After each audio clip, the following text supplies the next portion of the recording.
처음부터 방향을 잘못 잡으면 쓸데없이 어떤 시간만 낭비하고 최악의 결과를 받을 수밖에 없습니다. 무죄 판결로 돌진하는 것입니다. 사실 이러한 변론 전략은 일반인이 결정할 수는 없습니다. 변호인과 충분한 대화를 통해서 계획을 세워야 합니다. 제가 중요한 팁을 하나 알려드릴 건데요. 안녕하세요. 고영상 변호사입니다. 오늘은 무죄 판결이 받기 위해 준비해야 할 것에 대해서 간단히 얘기해 보도록 하겠습니다. 범죄 혐의를 벗어나는 방법은 경찰에서 불송치 결정, 검찰에서 불기소 처분을 받거나 아니면 법원에서 무죄 판결을 받는 것입니다. 이러한 결과를 얻으려면 반드시 좀 준비해야 할 것들이 있습니다.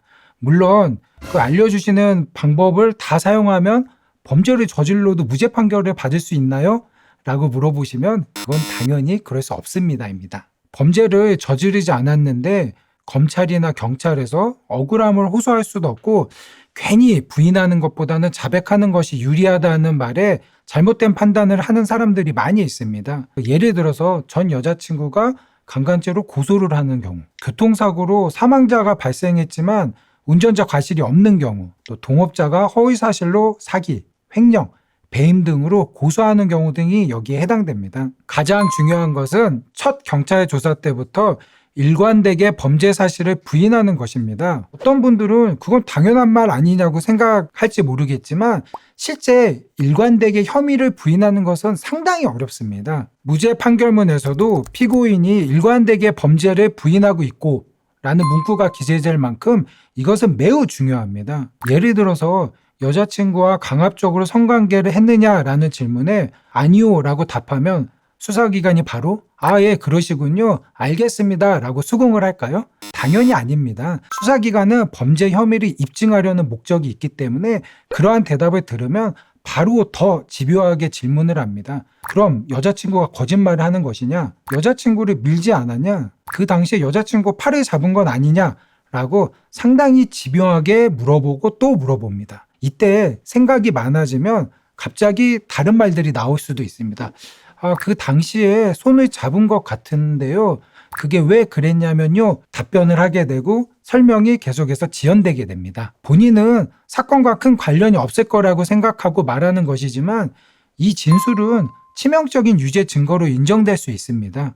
그러므로 경찰, 검찰에서 조사받을 때는 일관되고 또 명확하게 범죄 사실을 부인해야 합니다. 또 상황에 맞는 주장을 하고 증거를 제출하는 것이 중요합니다. 범죄 사실을 부인하는 경우 전후 맥락 없이 자신의 일방적인 주장만을 반복하는 것은 전혀 도움이 안 됩니다. 제3자가 판단하기에 피고소인 진술이 상식에 부합하고 또 설득력이 있다라는 느낌을 줘야 합니다. 이전 영상에서도 얘기 드렸듯이 어떤 성관계가 없었다, 돈을 받은 사실이 없었다라는 어떤 전제 사실을 부인할 것인지 아니면 성관계를 했지만 상대방 동의를 받았다. 아니면 돈을 받았지만 이건 내가 당연히 받아야 될 배당금을 받은 것이다.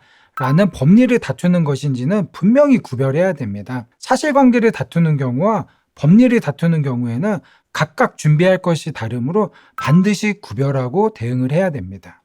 자신의 억울함을 풀어줄 명백한 증거가 있으면 좋겠지만 그렇지 못한 경우가 대부분입니다.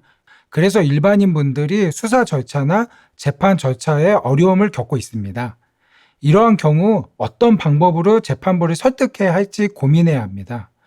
처음부터 방향을 잘못 잡으면 쓸데없이 어떤 시간만 낭비하고 최악의 결과를 받을 수밖에 없습니다.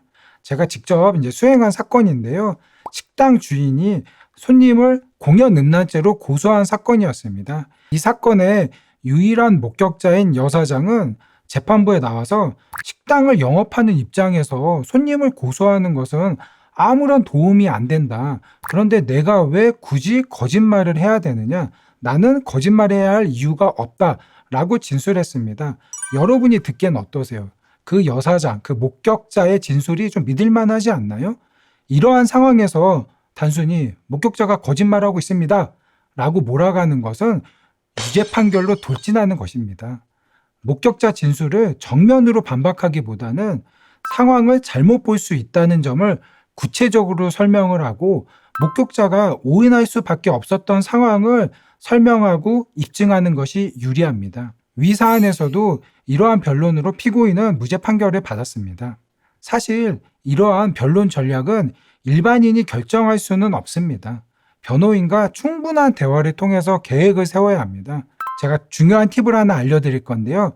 변호사와 상담을 할 때 정확히 어느 지점을 설득할 것인지 또 어떻게 입증해야 할 것인지를 고민해야 됩니다. 변호사 얘기를 듣고 자신이 먼저 이해가 되어야 합니다.